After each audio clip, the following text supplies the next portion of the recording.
Welcome to the podcast, Restore Yourself, Restore Your Marriage, where it's all about discovering the thoughts that get you in the mood, the thoughts that get you out of the mood, and how creating a deeper connection with yourself creates a deeper connection with your spouse. I'm your coach, Shelly Anderson, coaching you through life, love, and intimacy. This is episode number 119, The Sexiness of Your Uniqueness. Your uniqueness is sexy. All of our uniqueness can be sexy, right? So we're going to talk about some really interesting things today and how kind of challenging some of the expectations that we often grow up with and maybe even have subconsciously, or that other people are trying to impose on us, can maybe diminish some of our unique qualities and the things that make us unique. And so we're going to talk about how to do that, kind of as a couple, and how that can create some awesome sexiness between husband and wife. I mean, I'm like naturally a nonconformist. And I'm a little bit of a rebel, and I even think that I am a product of the institutions and society. Yeah. Right? Like I don't think anybody can say that they've totally escaped, because there are some good things about conforming, right? To be a good citizen and to, do things that we know are good for us. And you have to live in a society and you have to follow certain, obviously the laws, but also, the mores and the norms and the things that help people get along. Yeah. Outside of that, when it comes to an individual becoming their own sovereign, right? Like their own island in some ways, not an island in the sense that they're disconnected, but think about an island that has a unique fruit or a unique landscape, somewhere it's unlike anything else, right? And people go to islands because they're so beautiful and they're different than what we're used to, right? Tropical areas are often similar, but they're also very unique. Like you can go to different tropical places and there's different fruits growing. That's why I bring up the fruit. Yeah. So when we think about the fruit that we can create as an individual, it's unlike anything else that anyone else can create. Yes. And what an awesome and sexy thing to realize and then to embrace and to give the finger to conforming to the degree that it's suppressing the fruit and it's not nourishing that fruit as good as it can be nourished. And that fruit might not even exist in your life right now because you've just been doing things the way that everyone else who lives in like the city tells you that you need to nourish your fruit. Yeah. Right. So being able to open your mind up to how unique you really are and how much power you really have to create newness in this world is a beautiful and sexy thing. And it is for everybody, not just for themselves, but we all need it. Yeah. We all need everybody to be unique because that's where this incredible diversity, and I'm talking about like the really good diversity that it's a chain reaction. Yes. Yes, I love that. And as you were talking, I was also thinking about, if we kind of view ourselves as like this unique island, it's also that we're able to have the skills to not be living our lives based in fear, right? Yeah. About what other people think we should be doing or how they might respond to something that we have chosen to do because it doesn't fit their idea of what we think we should be doing. And so I love the idea of like part of our growth and development is being able to be uniquely ourselves. When I think about things like my religion, like the religion that I love, I'm a disciple of Jesus Christ, or I'm trying to be, and I'm far from perfect, and I still want to be a unique individual, but also I don't think that he wants me to just be like everybody else.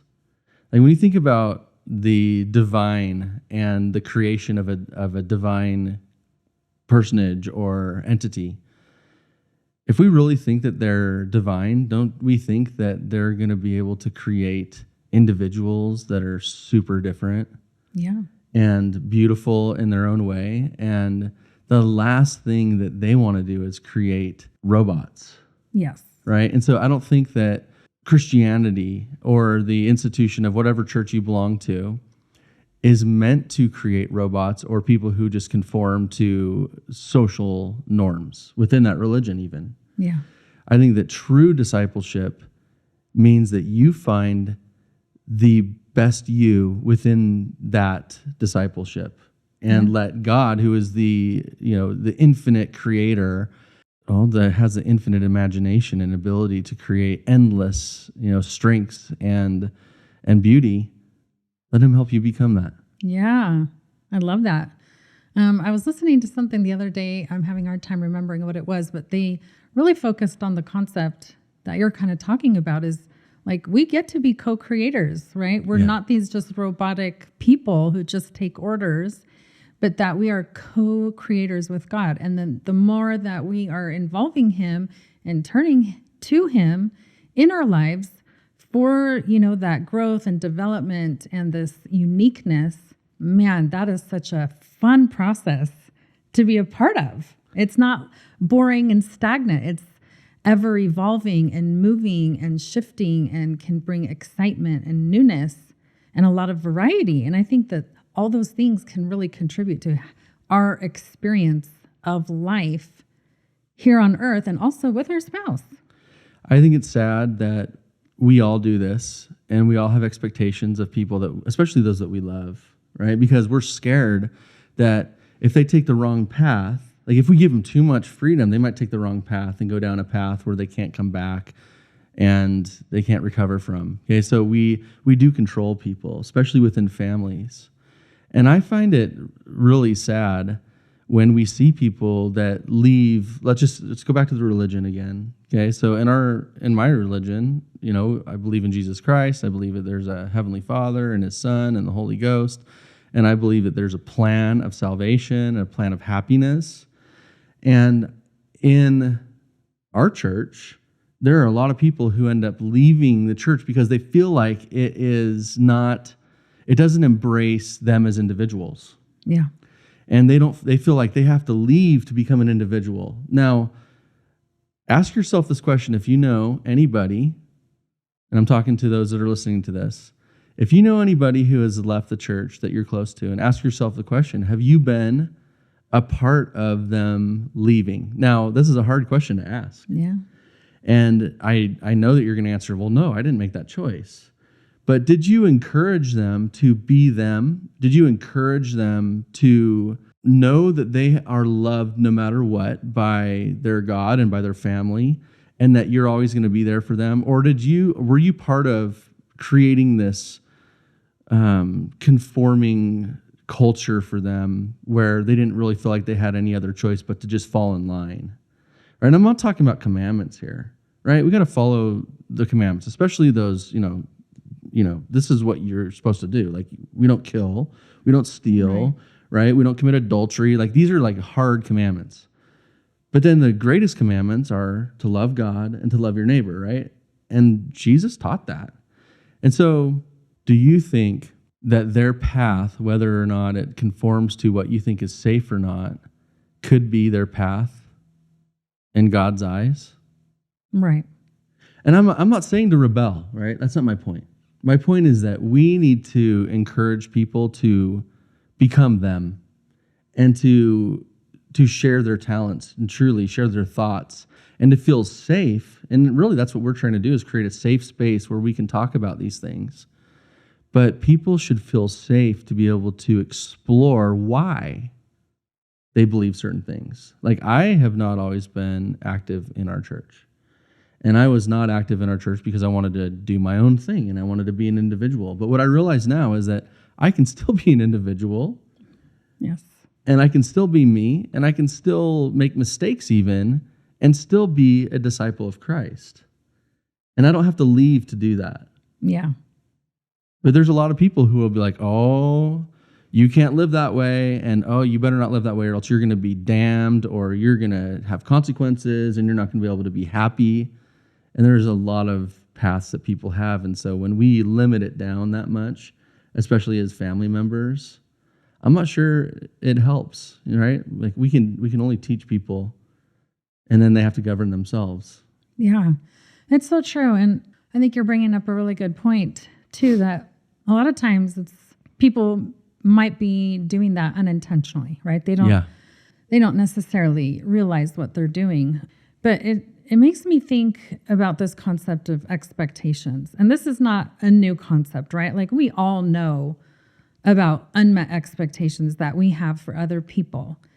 And I think sometimes what we may not always realize is like the effect of multiple expectations that other people have on us. Sometimes we're going to create what we think those expectations are, right? We may assume them or they may be obvious and spoken, but a lot of times expectations are not spoken. And so that creates a lot of mind drama that each of us will have to navigate. And when we don't have skills to really teach us how to think about things for ourselves, we can really go down some dark rabbit holes and not know how to get out with our thinking about all these expectations that exist out in the world.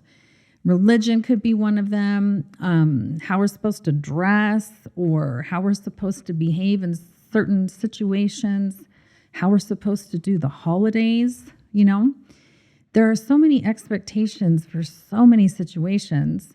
And a lot of times we can start to feel very weighed down. If we feel we have to meet and satisfy all these expectations that are out there and exist.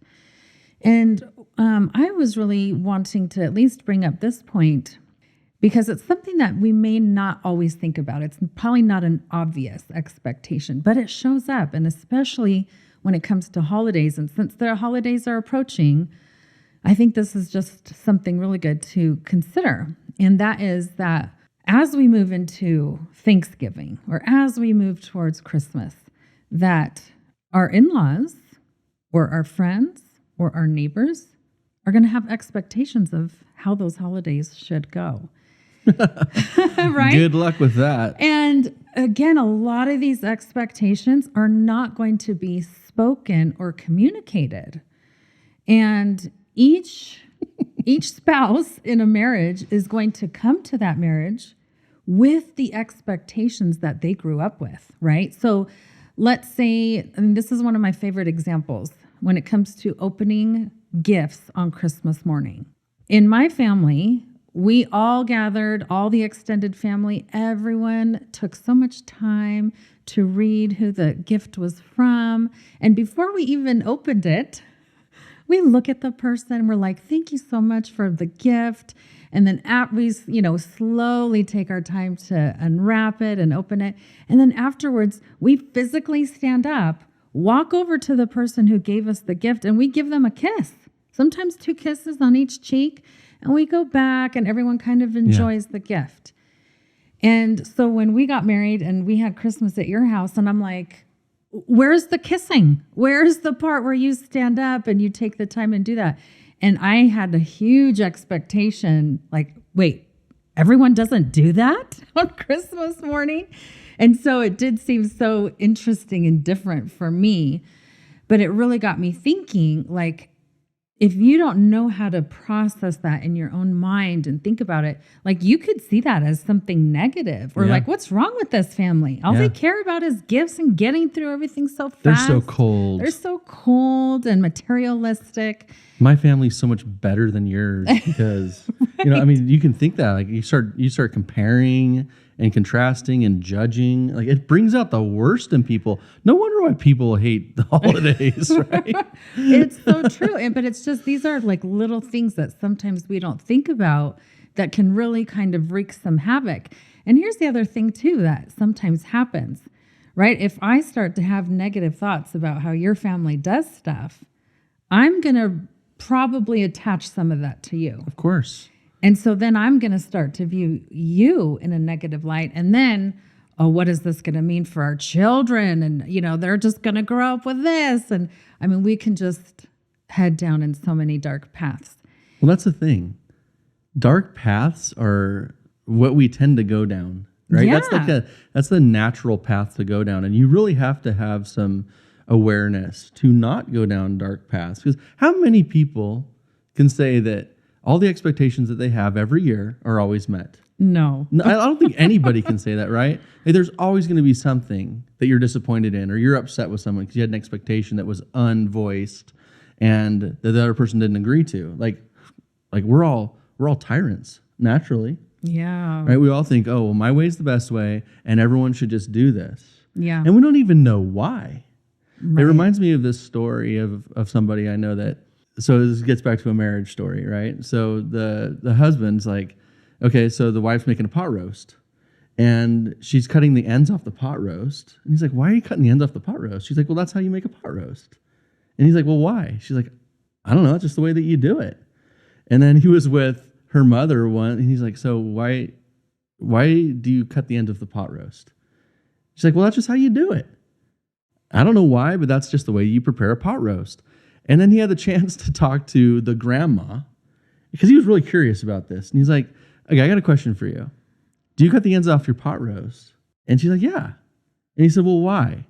And she was able to answer because she said, well, back when I was growing up, we cut the ends off the pot roast so it could fit in the pan because we didn't have other pans that were bigger. Yeah. And we had an oven that was only a certain size or however, I don't know. I think it was an oven, right?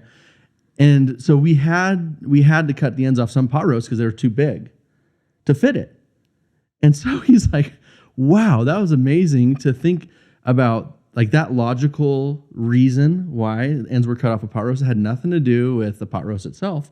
It was just a practical thing that they had to do, like back in like the 40s or the 30s or back in the Depression, right? Or whatever it was.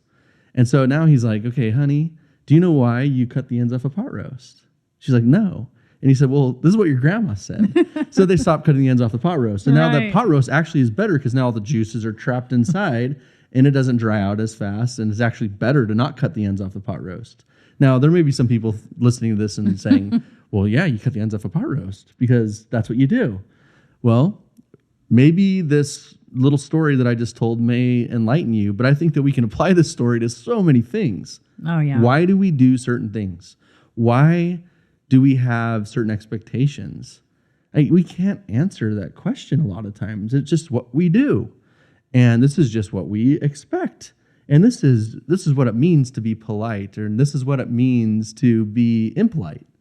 Yeah. Right? We assign definitions to certain actions, and what a crappy way to live. And we all do to some degree. Yeah. And we will continue to do that unless we have an awareness about it and learn, different ways to approach that, the concept of expectations and how we do things. So I also think that this can show up in a marriage, even in the context of like what we think our in-laws should be doing and should not be doing. Yeah. Right? So it's like, when we get married and we have our first baby, our parents, both sets of parents, should be there. They should be there for the birth. They should be there to help for the first month, help us transition into parenthood, right? We can have all these expectations of what our in-laws should be doing. And then if they don't have those same expectations and don't do those things, man, again, it gives us an opportunity to just be mad at them and think negative about them when these are all expectation traps. So our in-laws might have their own expectations about how Christmas should go, right? Like she's thinking about her oldest son and his wife, right? So when they come over, maybe she thinks, they're the ones that should bring homemade rolls. Or something. Yes. And maybe I didn't grow up with that type of expectation, so I show up with nothing. Yeah. I think this concept of expectations and how we're supposed to do things and should do things can really affect our relationship with our in-laws. And if it does come down where we even attribute those negative feelings towards our spouse, this really is going to cause some contention and make it challenging to be in the mood to want to be intimate with our spouse. Well, yeah, there's nothing less sexy than your spouse trying to be like your in-laws.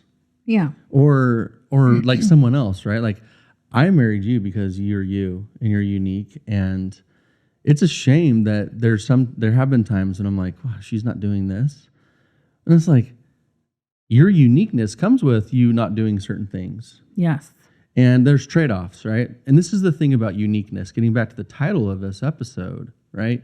Our uniqueness is sexy. Yes. And one of the things that makes it sexy is that it's the adventure, it's the journey, it's the challenge, right? That is what life is all about. And if you're just conforming, and we're expecting our spouse especially to just conform, how boring is that? Because guess what? If I expect that from you, you're going to lose all motivation and you're going to lose the vitality of your life and who you are, and you're going to get exhausted and you're going to be miserable and you're going to want to divorce me. Yeah. Because now all of a sudden you can't be you. Yes. And that happens all the time.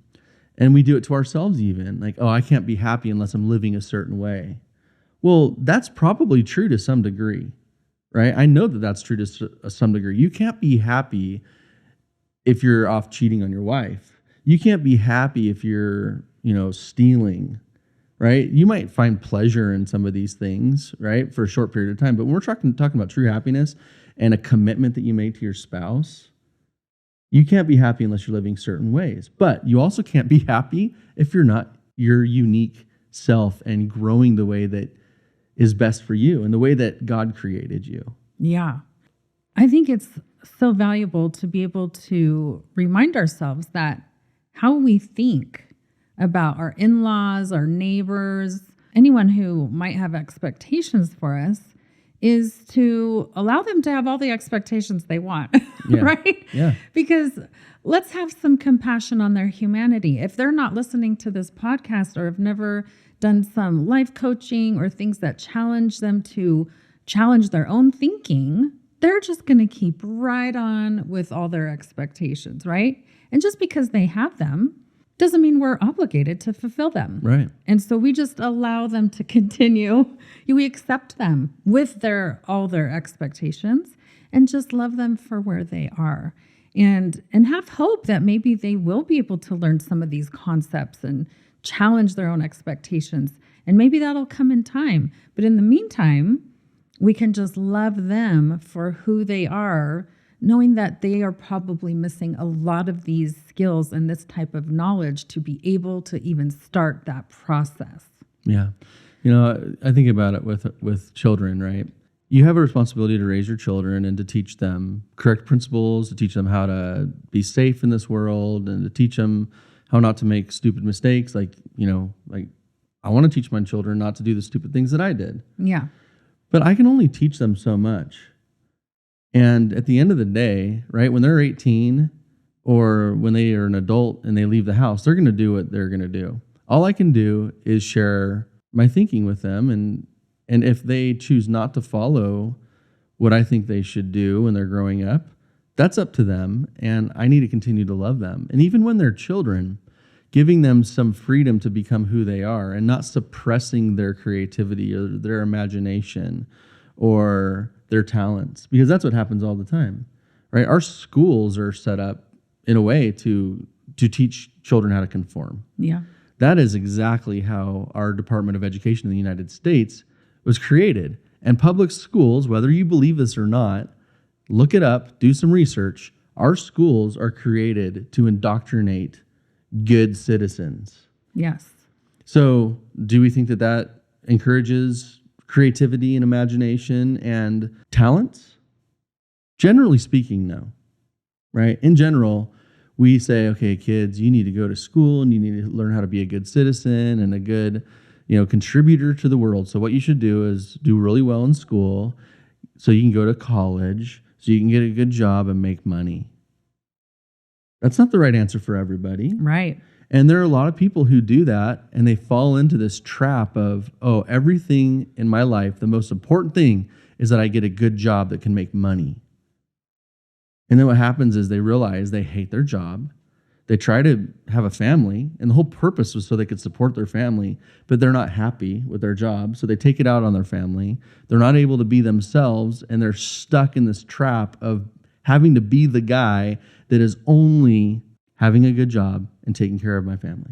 And then his wife expects stuff from him that he can't provide because he's not himself. He's not his unique self. He's not his best self for her. Yeah. All he is a breadwinner. That's it. And I think traditionally, that's kind of how we looked at gender roles. And I think that there still should be some truth to gender roles, no doubt about it, right? Because gender is important, and there's no doubt. And there'll be some people that say, oh, there's no gender anymore, right? Yeah. I don't believe that. There are two genders, male and female. And with that comes certain strengths and weaknesses. It doesn't mean that you can't overlap. There's plenty of women out there that have great jobs, and they should be able to have careers. And I'm not saying any of that. My point is, both sides should be able to become who they are. And within the couple, they should both take on the roles that's best for the couple. Not what society tells them they should do or what their parents say they should do. Right? There are parents out there who have children who, their son gets married to a woman who ends up being the breadwinner, and they're like, what is going on? She's not having as many children as she should have. Right? That's not your job to judge them. That's their choice. Yes. Because they're unique and they need to make the best choice that they can make. And if it's the wrong choice, well, guess what? That's the point of life. Making mistakes and learning from them, right? So lay off, people. Let's lay off each other and stop expecting people to conform, right? I expect people to be good friends and, to try their best to live life in a way that contributes to society. But I also know that if people don't encourage others and including themselves to be the best unique self that they can be, we're all missing out. Yeah, no, I agree with that. I think we will be missing out, and we're going to be maybe even looking for opportunities to get up whatever we think is missing. Maybe that's when we're going to start looking for those opportunities in really negative ways. But if we're really trying to develop our unique self, we're usually pretty excited about that process because it feels wonderful and amazing as we grow and develop and try to be that best version of ourselves. That's an awesome journey to be on. Yeah, it is. So I think we want to just share a few quick tips with you guys as you head into the holiday season, but you can use these at any time. But we do know that family gatherings can be a huge source of stress for a couple. And so we wanted to just give you these so you can think about them and think about them ahead of time now when your stress is not high yet, so that you can be thinking clearly. But there's a couple questions you can ask yourself and that you can discuss as a couple. And one of them is just, what are my expectations of my in-laws during the holidays? What might be their expectations of us? Do we know them? Are they communicated? And maybe we need some clarity and to have a conversation that clarifies things so that the expectations are made known and they don't remain hidden and unspoken. Can I just say that what you're talking about right now isn't just for the holidays. This is about your life and you being the unique you. Yeah. If I go to church and I'm acting the way that I think everyone expects me to act, and I only say the things in Sunday school that I think other people want to hear, well, guess what? No one's going to learn my perspective. No one's going to learn from that. If I go on a family vacation to your family's house and I'm just doing what is expected of me and I'm not being me, well, all of a sudden now, whenever we're with your family, you don't get me. Yeah, I get a different version. You get a different version of me, and that's not sexy. That's not sexy. Another question we can ask ourselves is like, how can I help my in-laws feel loved and included in a way that also feels awesome for me, right? It's just having these thoughts in the back of our mind brings new creativity and new ways of thinking about things. So maybe just by thinking about it, you're going to develop something new to feel very connected to your in-laws that have nothing to do with expectations. Another one is, how can I show an added measure of compassion to my in-laws, during the holiday seasons? Because it's going to maybe be stressful for them with their list of expectations. And understanding that they're unique too. Yes. Compassion can go a long way. Yeah. how can I create at least one special moment between us during that time? I love that because that's a very simple thing, right? Just to focus on one moment. Like, I'm just going to go over and do this one thing with them, even if it lasts for 1 minute. It's like a big fight that you get into, and then you both say sorry. Yeah. And here's another one. Like, let's say there has been some tension, or there's just some things that have been unsettled as you're going into the holidays. You could ask yourself, like, what's one thing I could do to kind of de-escalate that as we head into the holidays? And if you do that ahead of time, that will also help lower some of the stress during the holidays. Can I add a point on that? Mm-hmm. Because let's just take, for example, your dad and my dad. Yes. Both of them have lost their hearing. Yes. And it makes it very difficult when you're trying to communicate with somebody who has lost their hearing. Mm-hmm. Because then it seems like they're just talking about themselves all the time because they can't hear anyone else. So all they can do is just talk. Yeah. And so having compassion on that is one thing. But also, if you know that that's a problem, like we know that's a problem with our fathers.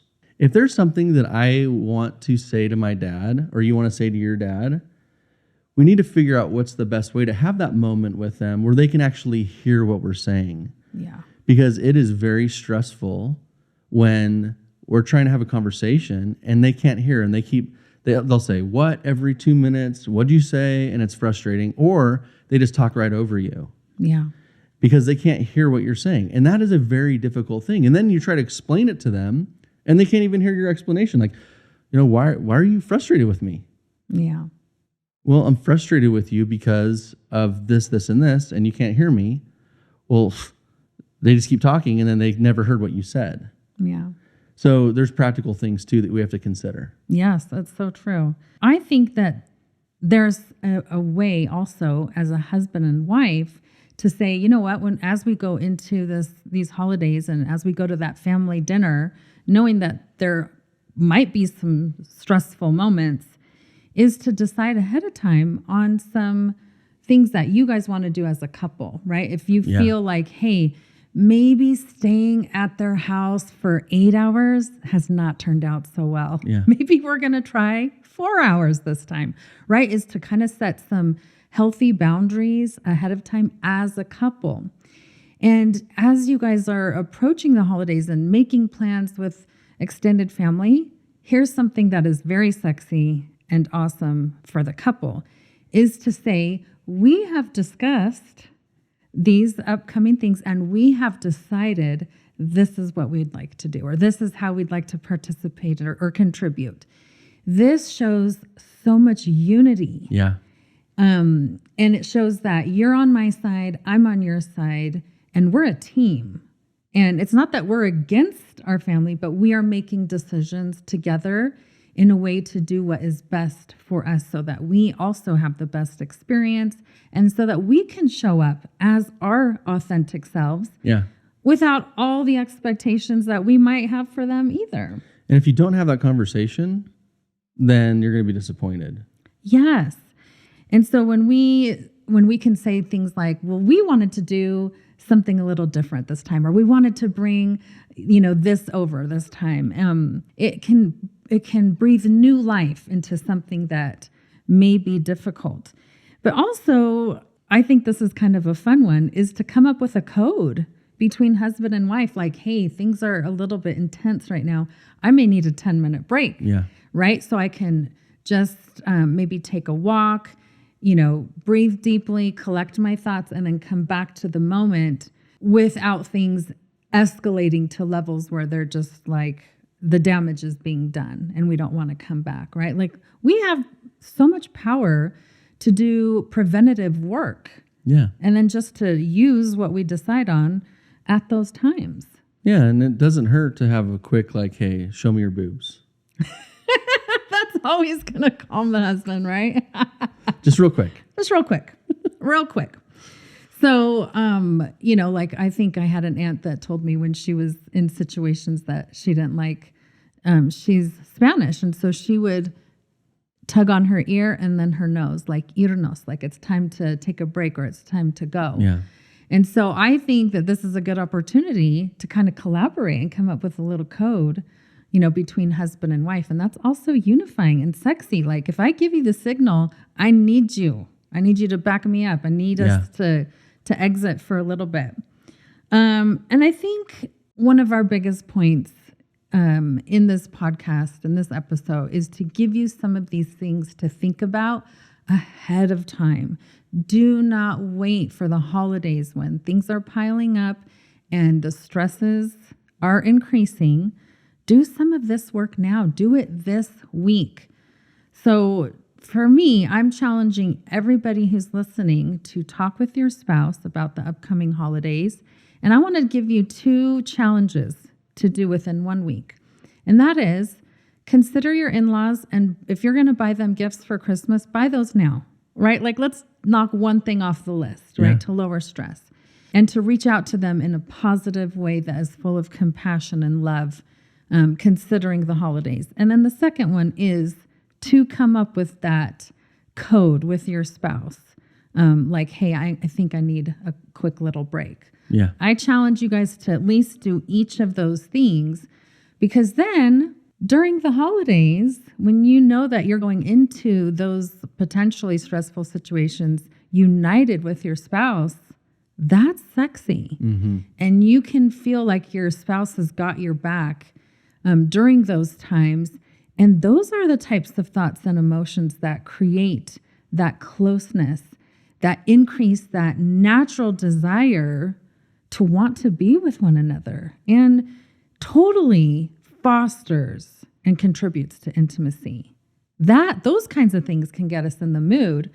But if we never do them, then the stress of those moments will get us out of the mood. Well, that's what makes you unique as a couple. Yes. And you're unique as an individual still because you've had that conversation and you've shared your individual opinion. And now you have the ability to compromise. But still, you as a unique individual are being heard. You as a unique individual are being heard. And now we're a unique couple, and it doesn't matter what anyone else thinks. And we're going to decide how to enjoy ourselves. Yes.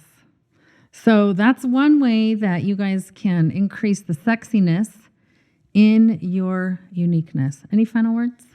No, uniqueness is sexy. And I know this is hard for some people because there are long traditions of certain things that are stressful for people, especially when you bring another element into your family through marriage. Yeah.